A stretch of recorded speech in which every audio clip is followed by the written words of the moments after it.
lang kayo, may sasabihin ako dito kay Doc. Ha? Nagpasya na po siyang magbalik sa probinsya. Masyado ka Ito na po yung bago mag-judge. niyang ano. You're not a judge. Ayaw na po niya sa syudad. Dito na po. Ito na po yung gagawin niya. Ito, nagbasya po siya maggawa po dito kasi gagawin na niya po itong mansion.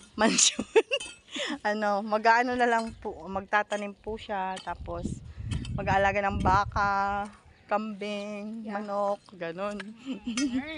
Tapos ito po yung katulong niya. Yan na po, pinumpisa na po nilang magtanim.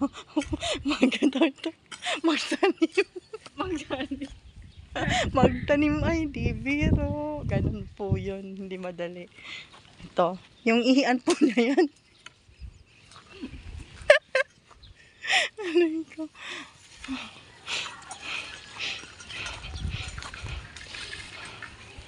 Ba't sobrang dikit-dikit? Kung sana siyang tumubo. Ay, kusya. Kusya siyang tumubo. Nihagis ko lang yan dyan.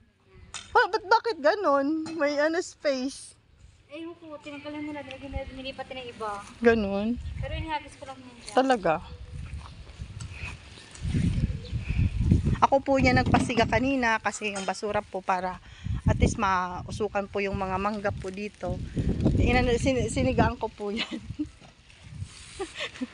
Ba't mo ako tinatawanan, Miss Tin? Uy, ibahin ko yung video ng pagkuha ko ng ano ah. Alin?